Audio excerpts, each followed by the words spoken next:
Dr. Tess Caswell, thank you so much for spending an afternoon with us. I am so excited to get to meet you. Kevin talks about you all the time, and I know that you're going to be talking to his kids tonight as well, so I'm sure that your name is going to come up a lot.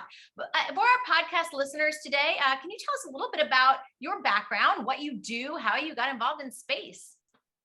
Oh man, yeah. Well, I'll begin at the beginning. I grew up in a small town in Alaska. I was inspired by my teacher in fifth grade, who really ignited my passion for all things human space exploration. And I've kind of followed that passion ever since. I went to school for engineering. I worked an engineering job. I worked in mission control for the International Space Station for a few years.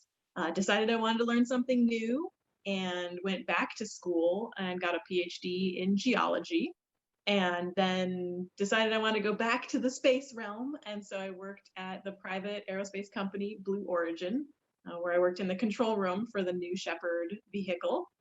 And then came back to my home at NASA, where I am now a spacewalk engineer. I help plan out spacewalks and teach astronauts how to do them on the International Space Station. That's really Okay, cool.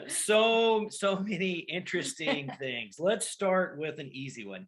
When you were a kid at night, did you live high enough as far as latitude that you had like 20 hours or more of nighttime when it was winter in the northern hemisphere? And did that allow you, were you a stargazer? So the answer to your first question is not quite. I would say we were at sort of the 16 to 18 hours of darkness where I was right around the solstice in my hometown, which is Soldotna, by the way, if you look for it on a map. If this is the map of Alaska, I'm from about here. So pretty far south in terms of Alaska. Okay. And I really like to watch the Northern Lights, actually, more than I was a stargazer. I just really have always enjoyed appreciating the beauty of the natural world. And when it comes to space things, I was always more excited about running outside and trying to see spacecraft go over, like the International Space Station, which very rarely goes over that part of Alaska, and it'll be really low on the horizon, but every once in a while you can catch a glimpse of it. That's outstanding. Were you aware of sun synchronous orbits when you were a kid, and did anything that had a polar orbit, was that passing over you? Did you ever notice satellites of that type of orbit?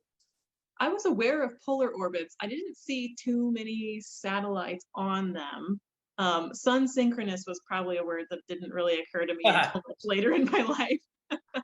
That's awesome. Awesome. Well, I want to ask you a question about the teacher that you said that inspired you. So at what age were you said, I think it was early on, a teacher that had inspired you. Did you do some like hands-on activities that got you involved in space, or was it just because they were enthusiastic? It was a combination of things. The teacher, I was in fifth grade, so I was 10 years old, and the teacher had this enormous poster of a space shuttle orbiting the Earth. And I know now that it was totally computer generated. It wasn't real. It wasn't a real picture or anything. But it was, at the time, all I knew was that it was just cool, right? That there was this space shuttle flying over the Earth in the background. And he was one of those teachers that really just allowed you to sort of explore the things that you were interested in. So we had a lot of free time in that class people would go take apart machines and put them back together, or you could read or write stories or whatever. And I painted my own copy of that picture of a space shuttle and brought it home with me so that I could have it at home. And my parents kind of caught on, and they sent me to space camp when I was in sixth grade. So I got to have that experience. There was also a Challenger Learning Center that was being built in my hometown right around the same time. And my parents got me involved in that. I got to meet some astronauts. So all these things kind of happened in the same 1 year or so that really it all came together to really just ignite this endless passion for space that has really never burnt out. That's awesome. For our younger kids, do you have a favorite astronaut? At this point in your life, you've probably met dozens, but who's your favorite? Oh, that is a really hard question to answer. I feel like there are so many different astronauts who can be different role models for different aspects of our lives. And that probably makes me sound super nerdy that I have like multiple astronauts that I really look up to. But I think that some of the early women in the space program Ah, have really inspired me. You know, Sally Ride is an obvious one, and that it she was the first woman, American woman, to fly in space, but it wasn't, she didn't really make it about that. You know, she was just doing her job the best that she could. And that's what opened doors for her and made her successful as the first American woman in space. But others like Kathy Sullivan, Judy Resnick, you know, they were right. all awesome. And so I think that the group of them combined really were as much of an inspiration as any singular one of them. Right. Little off topic. My daughter, who was in the Air Force, she trains space officers now at Vandenberg. Her one of her shows she likes is called For All Mankind. Have you guys heard of that show? Have you watched any of it? What's your 15-cent summary on that or opinion? Yes, I love that show. I especially love the way that it represents the alternative history of women in the astronaut corps. Yes. And I really liked how they worked in the Mercury 13 as part of the backstories of these fictional women astronauts, right? Like, what her name in the show is Representative Molly Cobb, the character. Yes. It's, you know, representative of Jerry Cobb, one of the Yes. women who participated. And Wally Funk is another of the Mercury 13 names that people are probably pretty familiar with these That's days. right. And I'm pretty excited that I got to have a small part of helping make New Shepard into a vehicle that she could fly on and be part of her journey to space. So that's really awesome. I, Yeah, so the I Mercury 13 are another like awesome source of inspiration that they just, you know, even though there was no guarantee that they would ever get to go to space, they still put themselves out on the line and help push the envelope. sure I only met one, Rhea Woltman. Rhea, I forgot her. I forgot her name prior to. I think it was Woltman, but she married the Texas businessman, and she used to ferry the planes around. And Yeah. I met her at a space symposium. But what a fantastic, story. As for our listeners, just to let you know, this show, the Russians beat the Americans to the moon, and Valentina, was it Tereshkova? She landed, or she flew in space in 63. Sally Ride didn't get to fly until 83, if I'm correct. That was 20 years. So I hear you. I really like all the great, you mentioned a number of fantastic role models. Well, I want to piggyback off that a little bit, if I might, and talk about, we have a lot of girls, right? It's sometimes difficult to get girls involved in space. Obviously, you had a lot of great role models. For girls who are with us now, what should they be looking at to be inspired, or to like what's coming on the horizon besides like Artemis? I know things like that, first, woman on space, but on the moon. But what else can they be doing to be inspired? Well, I think we're at this point in time where there are women in every facet of things at NASA, right? So no matter what aspect of space exploration a young woman is interested in, she can find a role model who's already breaking trails in that aspect of space exploration. You know, we have women who are chief engineers for the Mars rovers and women who are the principal investigators of planetary exploration probes. And it's highly likely that the next American to walk on the moon will be a woman. Right. So, it used to be Sally Ride's famous saying that you can't be what you can't see. And that was because there just weren't women in these roles. But now there are women all over in the space program, and they're opening doors left and right. So I think that there's a lot for the young women of today to be excited about, because all of these doors are open that weren't open 20, 30 years ago. That you're absolutely correct. I'd like to pivot a little bit to your most exciting, or what you remember most about pursuing your aerospace degree. And then also when you were at Brown for your, I think it's planetary geology, right? It's not just the measly little Earth geology. You're a Well, Earth geology. is a planet too, right? Yes, it So it is. falls under the umbrella. but your Venn diagram is much larger. You have a lot more intersections. So what was your most exciting as a young engineer, either experience pursuing your degree or shortly thereafter for our aspiring engineering students? And then the same question for pursuing your doctorate. Oh man, well, it's hard to pick one from my undergrad because I got to participate in two really cool things as an undergrad. One was the Alaska Student Rocket Project, where a team of fellow students and myself built the payload that went on a sounding rocket, like the ones that are launched out of Wallops in Oh, Virginia. yeah. This one was launched from Poker Flat Research Range in Alaska, and we worked on it throughout the entirety of my undergrad. And then we actually got to launch it into the D region of the ionosphere, so 100 kilometers in altitude, Oh, wow. during my senior year of college. So that was a real fabulous sort of culmination of all the things that we've been working on for the whole time I've been at the University of Alaska. But the other thing we got to work on was a reduced gravity mission. Yes, So absolutely. we built a prototype of a CubeSat and we took it in 0G on the NASA reduced gravity aircraft and we tested its systems in the weightless environment.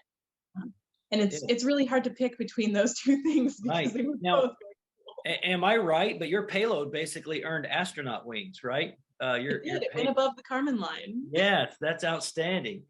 Were you I don't think you can recover those, right? They end up in the ocean, is that right? Or were you able That to recover your particular payload? one we didn't recover. So Poker Flat launches over land. And so you either put a parachute on it and you can go out and recover it. And they put parachutes on a previous Alaska Student Rocket Project mission and they went out on snowmobiles and picked it up in the middle of nowhere, Alaska. We decided to use the weight of a parachute for more science. And so ours made a crater somewhere in the remote wilderness at Mach 3.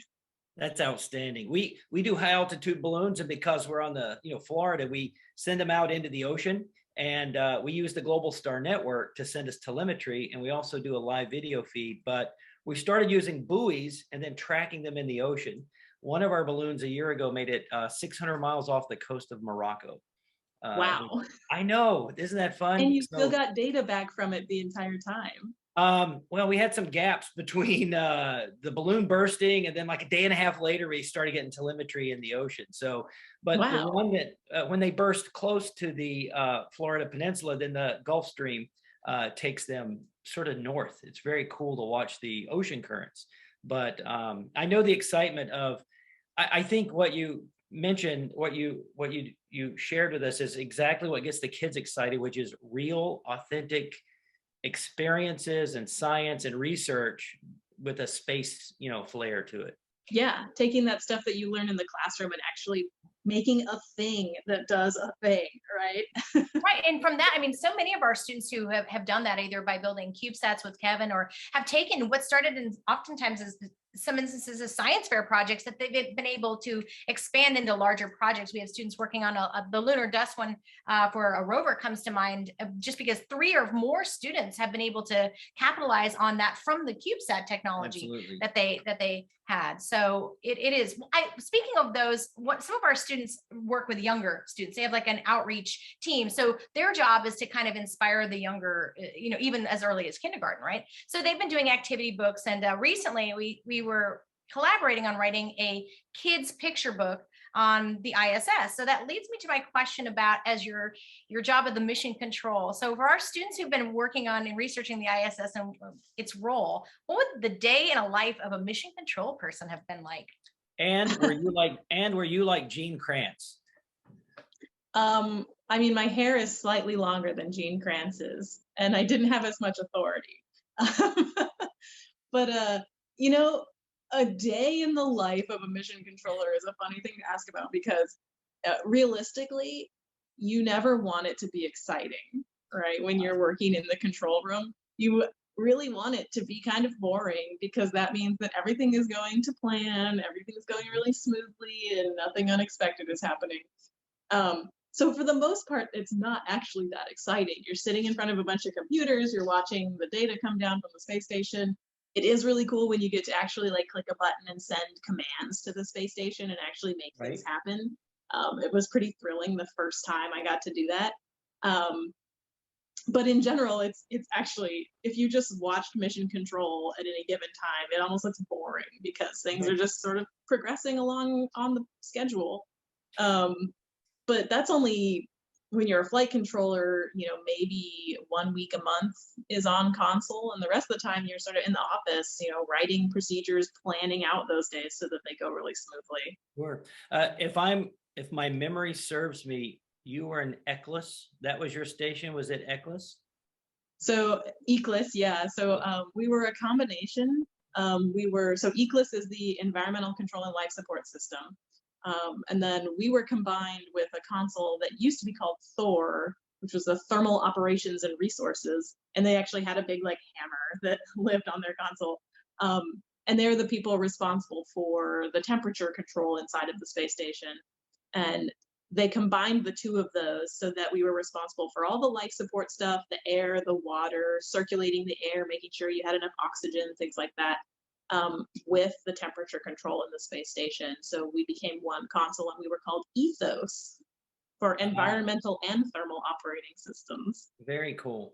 I just went over heat transfer with one of my classes recently, and I was talking about the golden, the best you can do in space, especially for long-term space, is have massless heat transfer. It always, and you can only do that with radiation. Is that the only way the ISS controls its temperature, is with the radiators? Or do you have some other secret voodoo magic you're working? No, for the most part, to actually get rid of heat into the space environment, you have to use the radiators. Excellent, excellent. I don't think actually, though, I can correct that. So for space suits, there's a slightly different method. Space suits use sublimation of ice. So it sprays water onto a little plate, and the water freezes, it creates an ice pack. And because of thermodynamics, which, don't be afraid, they're actually very useful. As the ice kind of evaporates, it goes directly from the solid form to the vapor form. That's called sublimation. And when it does that, it takes heat with it because it takes energy to make that happen. So you actually can cool off the water loop that runs inside of the suits to keep the astronauts cool via the process of sublimation. Very cool. Wow. Yeah, sweating and evaporation is always a cooling process, right? Always. It's kind of like sweating, yeah. So evaporation is going from liquid to vapor. Sublimation is going from solid to vapor. So it's like dry ice. When dry ice just goes directly into fumes, that's sublimation. Yeah. And for the kids that are listening, there's just no pressure pushing against that ice, right? So there's no atmospheric pressure. So there's nothing to stop those molecules from just sort of vibrating away, right? Yeah, exactly. Cool. Exactly. Get some kids to do some science fair experiments on sublimation. Very cool. I don't think I got your PhD experience. Now, we got your 2 great undergrad experiences, but was there a particular, how did you end up at Brown? That's a very prestigious school. And what made you choose planetary geology or geology for your doctorate? Well, geology was something that I chose because I had decided that I didn't really want to progress into the minutia of an engineering PhD. I liked learning about how things work, but I didn't want to dive down into the nitty-gritty of some sort of mechanism, I guess. It turns out that geology and engineering actually have quite a bit in common as it relates to materials science. And so my geology PhD ended up being very much like an engineering material science PhD. So it all came around eventually anyway. But I chose geology because I wanted to learn about something new. And I've always wanted to better understand the way that the Earth works. Growing up in Alaska and being surrounded by mountains all the time, I wanted to understand the processes that created things like that. And to be able to look at a landscape and understand how it got to be the way that it is. And of course, planetary, because I'm a space nerd and I wanted to keep it space related. So very cool. Well, let's fast forward a little bit to now. So you're planning spacewalks and you're training astronauts to do those walks. So what should a first timer, a person who's coming in, a newbie, I guess, as far as an astronaut, what are they going to expect that they have to be learning from you? So in ISS, we never know exactly what spacewalks an astronaut is going to have to do when they're on their mission. And back in the shuttle days, it used to be you were going on a very specific mission to do very specific spacewalks. And so they would train those very specific spacewalks over and over until they were perfect. So they could just go and do them really fast. Because we don't have that certainty on ISS, we do more of skills-based training, where the new astronauts go through a skills flow, where they basically learn all the fundamentals of how to keep themselves safe and to do work outside of the ISS in a more general sense. The basic tools, the basic sorts of interfaces that there are out there. And then once they get assigned to a mission, we try to give them training in the spacewalks that we know are coming up, but they may not end up doing those ones. It all depends on when they fly and when the specific spacewalks get scheduled. Very cool. On movies, we often see the astronaut just slide into the lower torso, the upper torso, and boom, they're out the hatch. But it's really a lot more detailed than that, is it not? And if an astronaut immediately had to get into a suit and then go outside, just how much time elapses for them to safely don their suit, get it checked out, and then go outside the space station? It takes several hours. It is not a quick process. And part of it is because the spacesuit is at a lower pressure than the rest of the ISS. And so we have the astronauts breathe pure oxygen in order to reduce the nitrogen in their blood so they don't get the bends when they go on their spacewalk. So a long portion of getting ready for going on a spacewalk is actually what we call the pre-breathe, to get them ready for that. The process of suiting up is relatively quick, I guess, by comparison, but it's still, an hour or two to get them all suited up and then into the airlock with all their tools and stuff ready to go. Two questions. One, do the astronauts pre-breathe for the neutral buoyancy lab? And my second question is, do you still do as best you can, like 10 hours of walks for every hour you think you'll be outside? I had read that somewhere at one time. So you don't have to pre-breathe for NBL runs because you treat it more like scuba, where you just try to be really smart about how fast you raise and lower in the water column in the NBL and how fast the pressure changes on your body. And the actual process of being in the NBL, you're actually at a higher pressure because they want the suit to be at a higher pressure than the water column. So if it gets a tiny leak, the bubbles come out rather than the other way around. Yeah. Very cool. So you're actually going at a higher pressure when you go in the NBL, and you're more worried about the bends or decompression sickness after your NBL run than before. Got it. So we self-monitor and things like that after we've been on a run in the NBL. In terms of the time to specific spacewalks, for an individual crew member, it doesn't usually work out that way because we don't have that many opportunities for them to see the actual EVAs that are going to happen during their time on orbit. But we'll run an EVA in the pool at 5 or more times before they actually do it on orbit. Awesome. For our kids listening, and am I right in thinking that you want lower pressure on the suit in space because it makes it easier to move the articulations, the joints? If the suit is too puffy, you're like the Michelin Man, you don't have a lot of freedom of movement. Yeah, the higher the pressure in the suit, the more you have to fight it for all of your motions.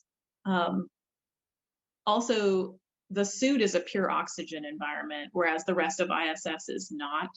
And lowering the pressure makes that oxygen a little less hazardous inside of the suit as well. Awesome. Well, we are pretty much the end of our time. So that means we always kind of close with a bit of advice that you might have for our listeners. We have students who range in age pretty much from middle school who are just starting out to get excited about space. And we have students who just graduated high school and are now at the university, like their first year out.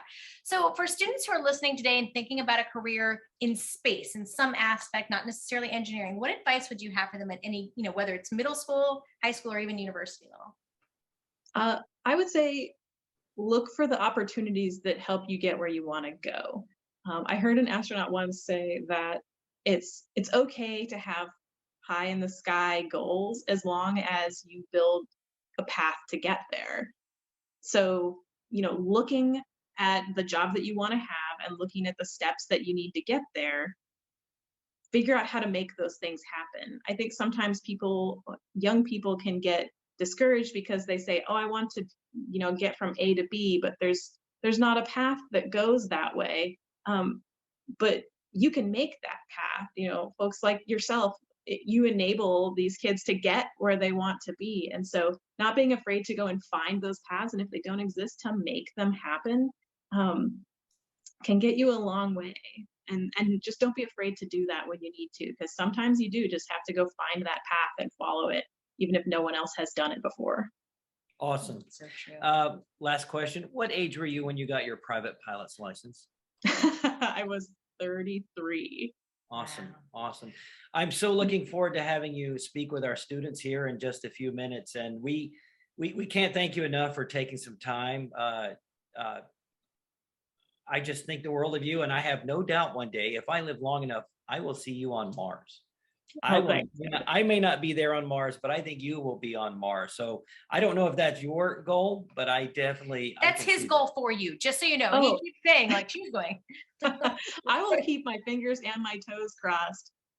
We'll see what happens. But, if I don't get to go myself, at least I'm in a job where I get to help other people go. So it couldn't be any better, really. That's outstanding. Dr. Tess Caswell, thank you so much for your time today. Thank you, guys.